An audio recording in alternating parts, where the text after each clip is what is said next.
there is a judge with the latest injunction trying to stop the White House and the administration from using this 1780s law to deport some of these gang members. And so we hope to find out any minute what the White House is going to do if they cannot take 250 Tren de Aragua guys at a time by plane out to a prison in Central America.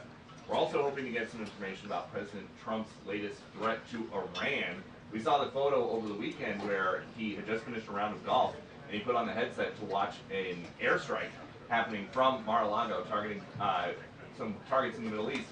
Now he's saying that if the Houthis continue to retaliate, he's going to see that as something controlled directly by Iran, as he's going to hold Iran responsible. So is he now preparing for, or is he already prepared for, a war with Iran?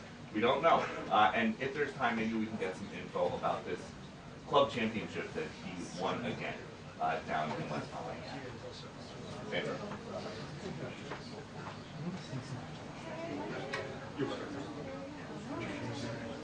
Doing sports too? Yeah, sports and weather. Man of many talents. Thank you so much.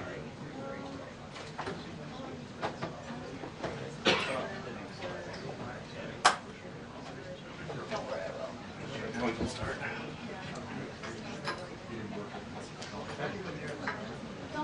This is my favorite week of the year because when you do evening news, you inevitably get a photo from a high school classmate or relative at about 6:45 on Thursday or Friday night. You know it's wrong at the bar! That's a good sign. Because they're all watching college basketball. Yeah. That's a very senior yesterday. A few years ago, it said the moment Friday, I think the Friday of the first round in 18 or 19 was the day that two people at sports bar.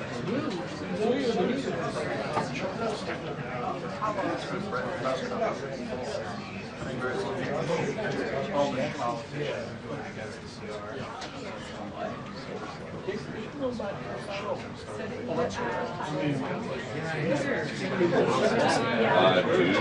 April 30th. So next.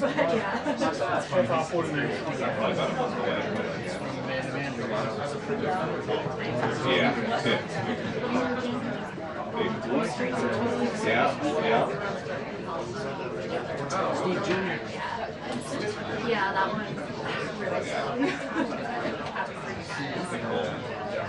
I think we'll spare him the Google repeater.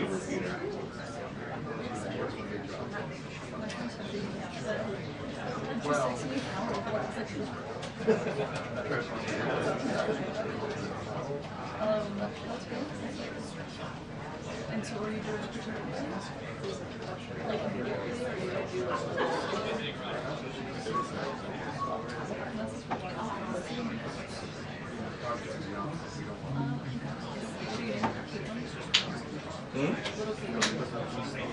I know. I mean, it's the least you can do. No. Yeah, seriously. Hmm? Oh, let's hear one.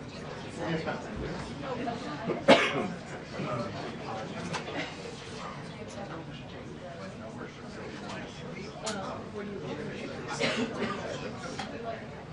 It's tough.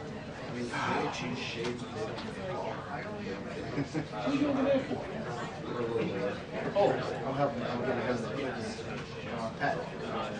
No, I thought he would be here by now. I saw him for 2 seconds. He walked it off. Got pretty busy in here this morning. He said, huh?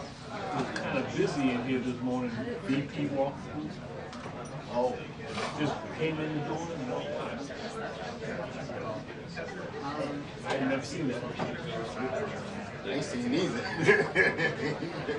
That's crazy. So it ain't moving around. No, there was no agents that came in before him. He walked in, and he was taking somebody through, and he said, "Hi guys," and just kept walking. Everybody said, They always start. Just saying. It was stuff before 7. Yeah, exactly. And nobody had cameras in their hand. He Didn't surprised. stop. He surprised you. Surprised us like he was doing it. Oh man, that's funny. There's another guy came in, Karoline Leavitt. Oh, Karoline McGregor. Karoline Leavitt. I saw him earlier. I didn't I saw him on White House social media. He only came in and then he just left. Yeah. That's crazy. He was first. I wish I would have seen it. It would have been fun. When you win something, you lose something. You know what I'm saying? Huh? I say you win something, you lose something. I stopped taking pictures. Yeah, Just like I see it all the I time. see it all the time. I take a picture of myself in the morning. That's about it. Like I'm a star. That's about it. That's it.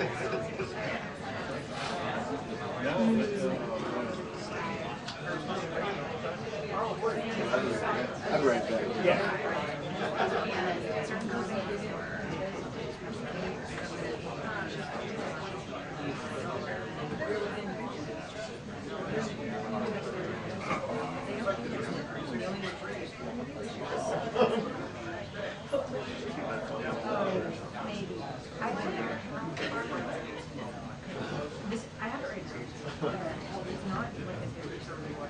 Oh, appreciate it. Appreciate you. I'm coming back there.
Yeah, it's down like right before you enter the cages, like in the storage area in the green room.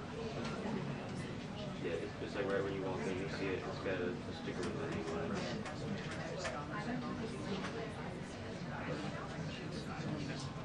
Yeah, it's down there.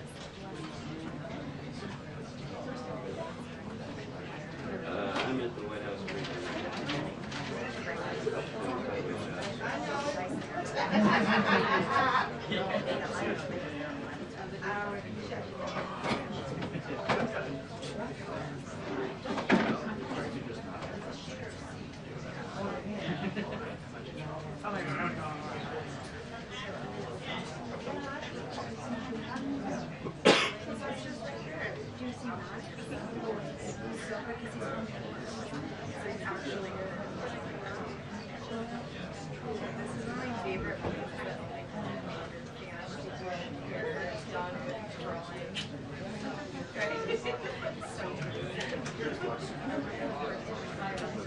Oh, I love that. This is great.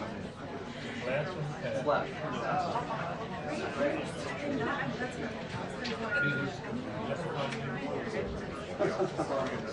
2 minutes until the briefing. 2 minutes until the briefing.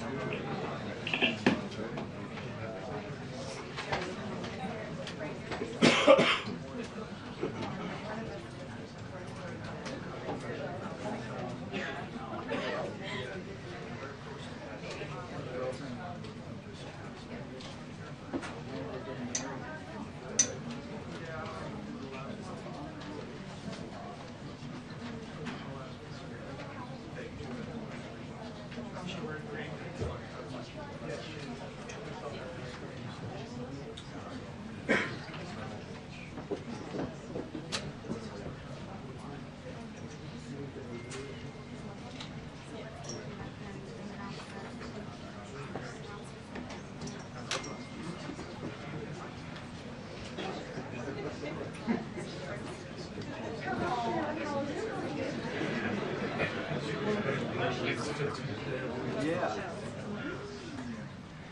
2 tiers. We're good. I'll give you a shot.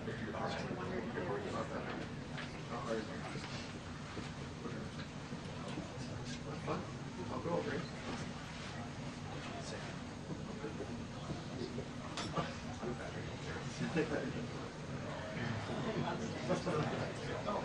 Monday.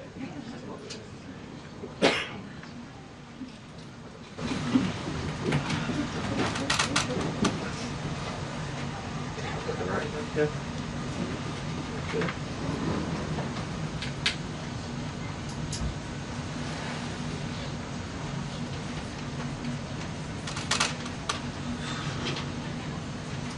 Well, maybe you can get rid of it. Talking.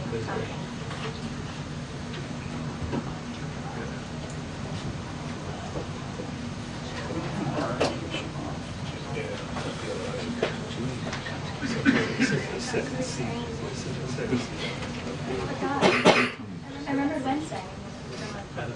Sure. Got one of the days.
Hello, everybody. Good afternoon. Happy Monday. Happy St. Patrick's Day. I see a lot of us are very festive in our green. Peter Ducey, I like it. First today, I want to address the devastating tornadoes and storms that have impacted many states throughout the South and the Midwest. As of this morning, more than 40 innocent lives have been lost, and many communities have been totally destroyed.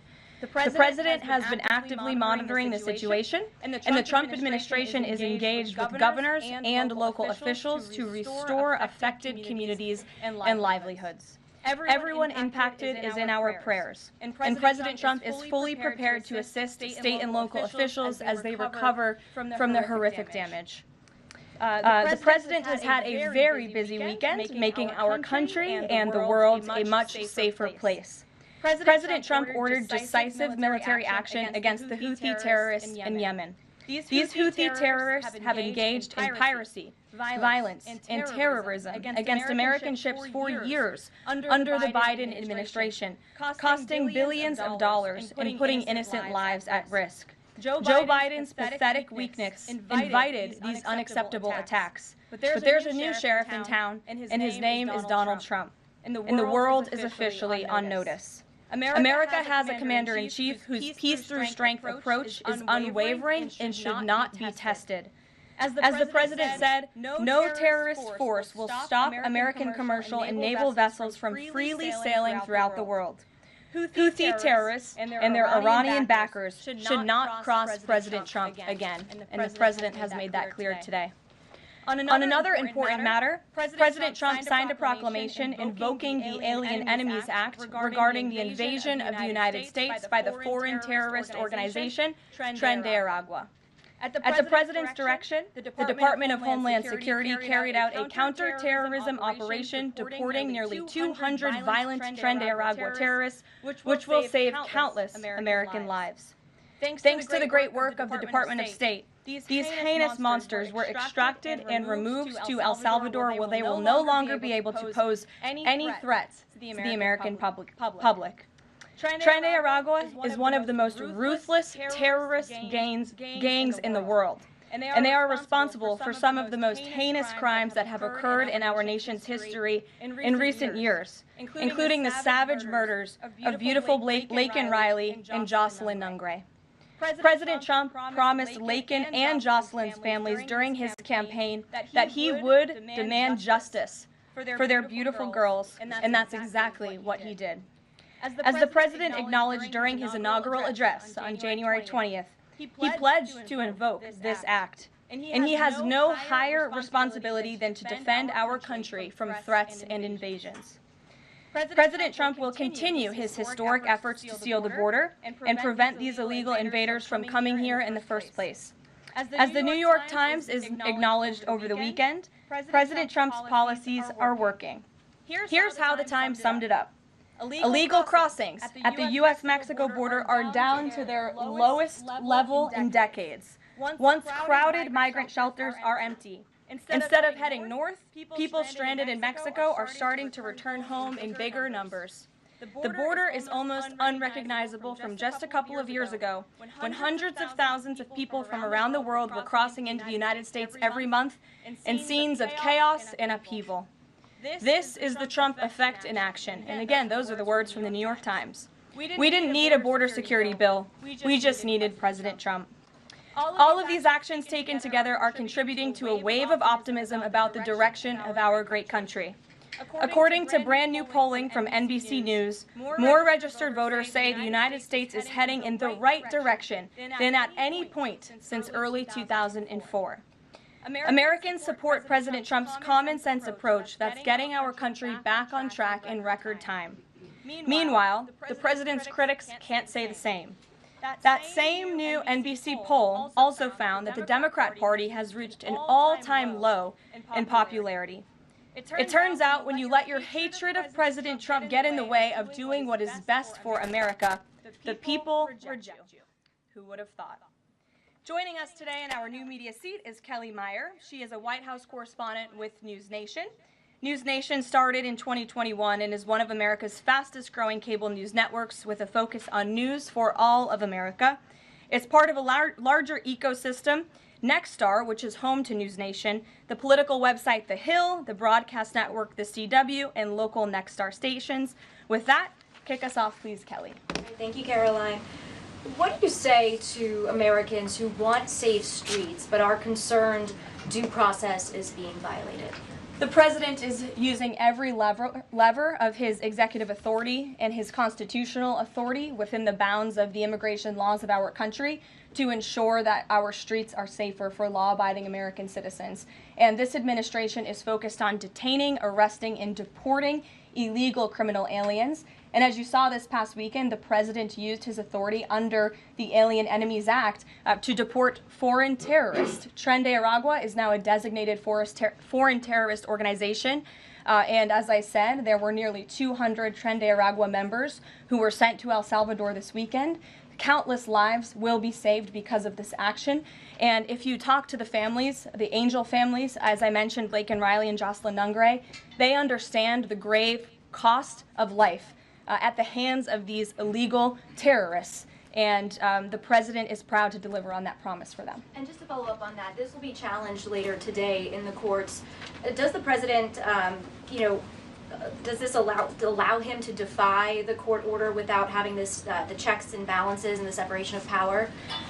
No. In fact, this administration acted within the confines of the law, again, within the president's constitutional authority and under the authority granted to him under the Alien Enemies Act. We are quite confident in that, and we are wholly confident that we are going to win this case in court. Peter. Thank you, Caroline. If you guys can't send 200 Tren de Aragua terrorists at a time to El Salvador, where are you going to send them instead? It's a very good question.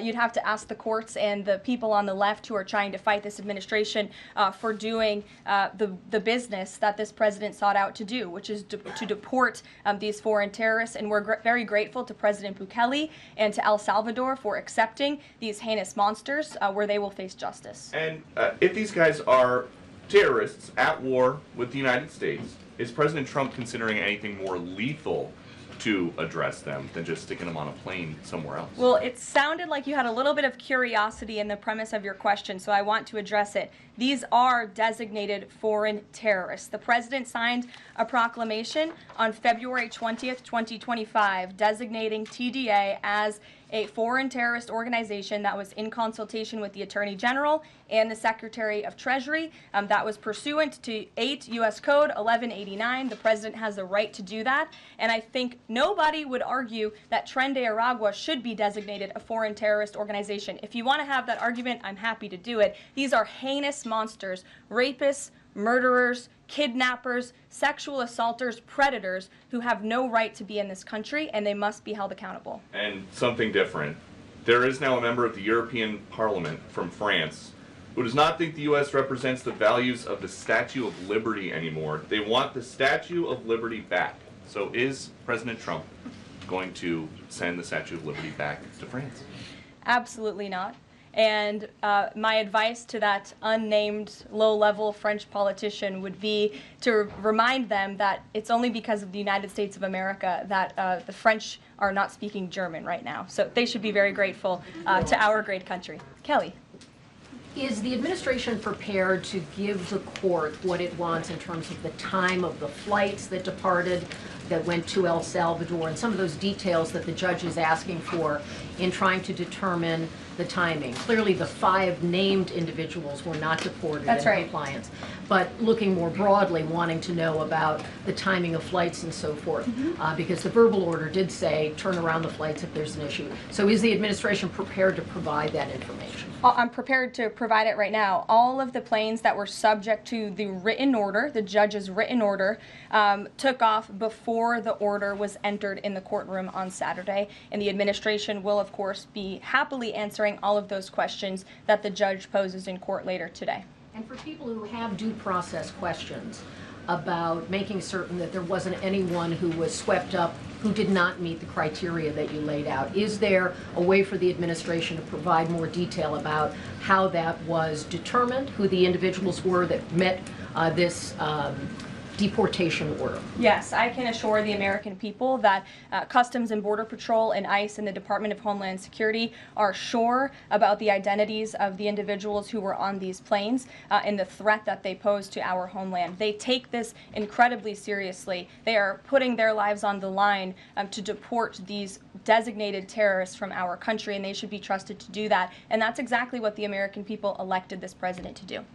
Thanks, Caroline. Just to follow up on that then, so you're saying definitively that the administration can prove everyone that was put on those flights to El Salvador was either a member of Tren de Aragua, MS-13, or some other entity? We've already provided the breakdown in the effort of transparency about the 261 illegal aliens who were deported. 137 of those were deported under the Alien Enemies Act. 101 of those were Venezuelans removed via Title VIII, which, as you know, are just regular immigration proceedings. And 23 of them were MS-13 Salvadorian gang members. There were also 2 MS-13 ringleaders as part of that group of 23 who President Bukele particularly expressed his gratitude for their return so he can demand justice in his home country. Jennifer. What criteria, though, other than, say, tattoos or maybe being in the wrong place at the wrong time, are they using to determine that someone is actually a member of one of these organizations? Intelligence and the men and women on the ground in the interior of our country who are finally being allowed to do their jobs. Their hands were tied under the previous administration, and as I said, they take their jobs very seriously. They should be trusted and respected by the American public with this operation, and of course, as I said to Kelly, the administration will provide all details to the questions that the court poses. Jennifer. One more follow-up on that. Can you say how much the U.S. is paying El Salvador to imprison these Venezuelans? And then a different question on Russia. I was wondering if you could give us an update on the ceasefire negotiations, and is there anything you can share on the list that Putin passed along to President Trump for the things he's requesting? Sure. To your first question, it was approximately $6 million to El Salvador for the detention of these foreign terrorists. And I would point out that is pennies on the dollar in comparison to the cost of life and the cost it would impose on the American taxpayer to house these terrorists in maximum security prisons here in the United States of America. And I would echo the message of our Secretary of State, Marco Marco Rubio, who expressed his gratitude to President Bukele and El Salvador's government for their cooperation in this deal. As for Russia, as you know, the president announced last night on Air Force One on his return from his very busy weekend in Florida that he will be speaking to President Putin tomorrow. I won't get ahead of those negotiations, but I can say we are on the 10th yard line of peace, and we've never been closer to a peace deal than we are in this moment. And the president, as you know, is determined to get one done. Caroline? Sure, Caitlin. I have two questions for you. One on the flights, but first on the president's post overnight, saying that the pardons that were issued by President Biden preemptively to members of the January 6th committee, that they're now null and void. Have attorneys here at the White House told President Trump that he has the legal authority to undo a pardon simply because it was signed by auto pen, as he said? The president was begging the question that I think a lot of journalists in this room should be asking about whether or not the former president of the United States, who I think we can all finally agree was cognitively impaired. I know it took people some time to finally admit that, but we all know that to be true, as evidenced by his disastrous debate performance against President Trump during the campaign. I digress on that. But the president was raising the point that did the president even know about these pardons? Was his legal signature used without his consent or knowledge? And that's not just the president or me raising those questions, Caitlin. According to the New York Post, there are Biden officials from the previous White House who raised those questions and wondered if the president was even consulted about his legally binding signature being signed onto documents. And so I think it's a question that everybody in this room should be looking into, because certainly that would propose perhaps criminal or illegal behavior if staff members were signing the President of the United States autograph without his consent. Is on the record talking about issuing preemptive pardons to these people. But was he aware of his signature being used on every single pardon? That's a question you should ask the Biden White House. Is there any evidence on that he wasn't aware of it? You're a reporter. You should find out. Okay, Sean. on the flights, so I have a question on the timeline of the flights. You keep talking about the judge's written order, which hit the docket Saturday night at about 7:26 p.m., but he issued a verbal order before that at about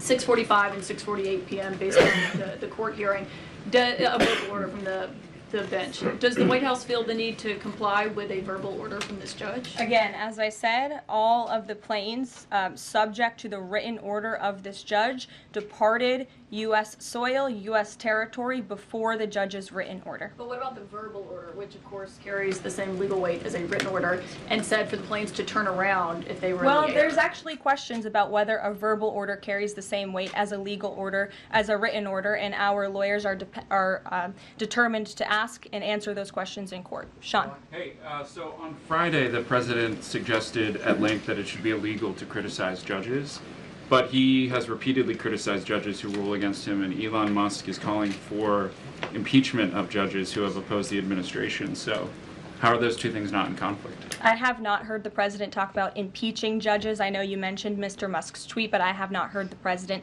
of the United States ask that. Mary. Hey, thanks, Caroline. I wanted to ask about this video I saw this morning set to the tune of, I believe, Closing Time, about deportations of illegal migrants. What's the strategy behind the White House's videos they've been putting out on this, and can you kind of talk us through the thinking on these videos? Sure.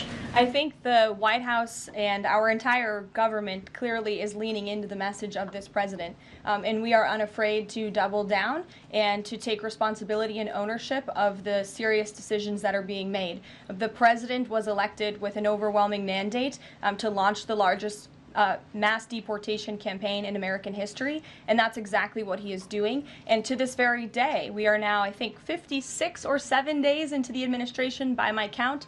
The president still receives an overwhelming public support for the policies that he is enacting. So we are unafraid to message effectively what the president is doing on a daily basis to make our communities safer. And the specific video you referenced, I think it sums up our immigration policy pretty well. You don't have to go home, but you can't stay here. Go ahead. Thanks, Caroline. I have two questions. First, will President Trump put sanctions on Russia if the talks on Tuesday don't go as hoped?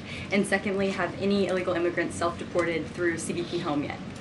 To your first question, it's something the president has floated, and certainly he's willing to do if necessary. I don't have anything to read out, and I would never get ahead of the president on such a serious decision. To your second question about the CBP Home app, I would have to check in with the Department of Homeland Security, but it's a great question, and we're very proud to repurpose this app, which the Biden administration abused to facilitate the mass illegal entry of illegal immigrants into our country. It was like a fast pass at Disneyland. That's not happening under this administration. We are encouraging illegal immigrants to actively self-deport to maybe save themselves from being in one of these fun videos. Sure. John, good to see you.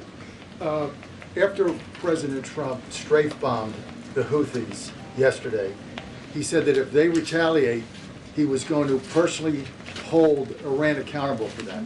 Holding them accountable, what would that look like?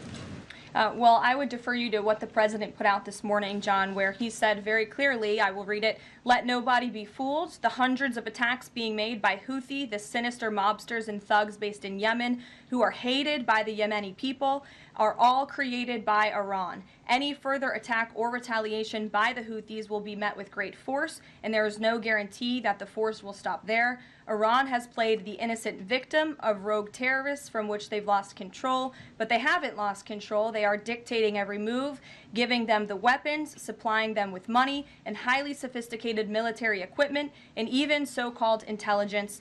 Every shot fired by the Houthis will be looked upon from this point forward as being a shot fired from the weapons and leadership of Iran. And Iran will be held responsible and suffer the consequences, and those consequences will be dire." That is a statement from the President of the United States just moments ago. I have nothing additional to share, but our message to Iran is you better take this president seriously, and I think the Houthis learned that the hard way this past weekend. As I said in my opening remarks, there's a new sheriff in town, and this president is not just going to sit on his hands and allow terrorists to launch attacks on commercial vessels and U.S. naval ships. Those actions will not be tolerated. Sure, Edward. Yeah, thanks. Caroline, on the economy. So after mostly a down week last week in the economy, you've been very vocal as well as other cabinet members about how we're in a transition and about how this economic transition, and there's a plan, a long-term plan for tariffs on this. How concerned is the president that the markets and Americans, for lack of a better term, will freak out over these tariffs and be concerned about a long-term plan? Sure. I think I've been asked this question and answered this question respectfully, Edward. We are in a period of transition. The president has made that clear. He also has made his belief in tariffs and what they will do for our great country clear, restoring wealth back to our country. And if you look at the president's first-term economic formula, massive deregulation, tax cuts, lowering the cost of living with an energy boom, which the American people can expect soon. Wall Street and Main Street should both be assured by what President Trump did in his first term. It's the exact same formula. In fact, I would argue it's even better this time around. And if you look at some of the economic indicators in the last week, the latest CPI report last week beat expectations. Inflation is cooling. Core inflation dropped for the first time in 4 months.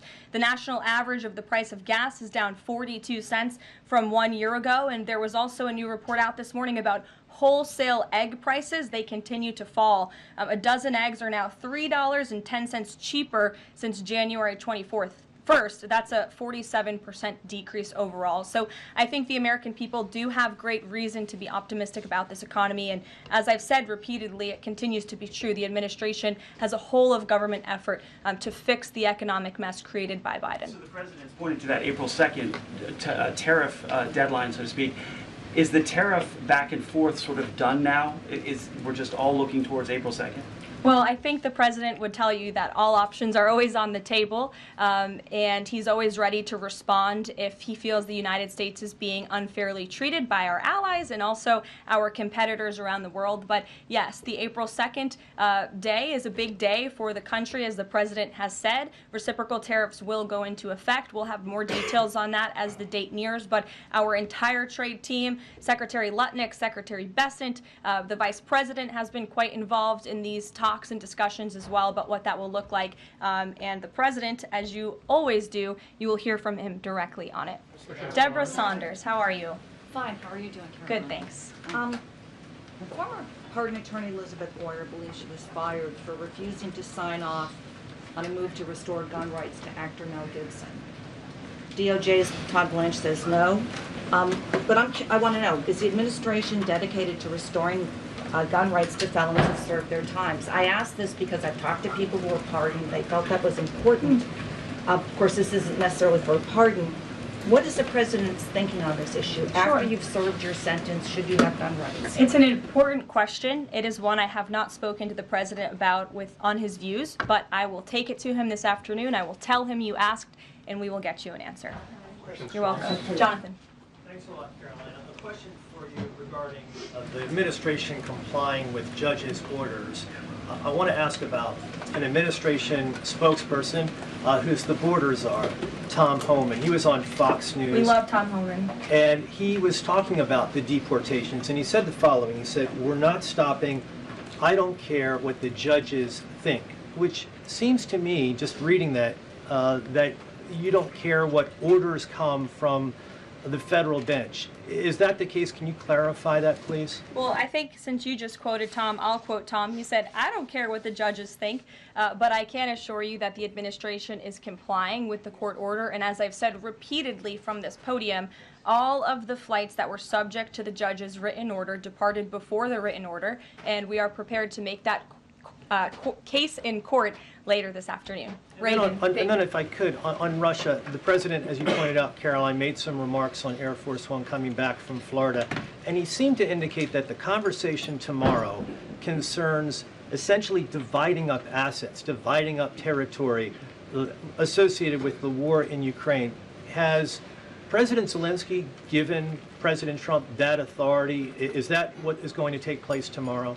Well, as you know, the president and his entire national security team have been engaged directly with President Zelensky and the Ukrainian team, and that has been part of the discussion between the president's team and the Ukrainians. As for where those lines will be drawn or any specifics, I am not going to get into that from this podium. It would be unwise for me to get ahead of the president's call with President Putin tomorrow. But again, I can assure you, in the effort of transparency, as this president always does, you will hear from him or one of us directly after that phone call tomorrow.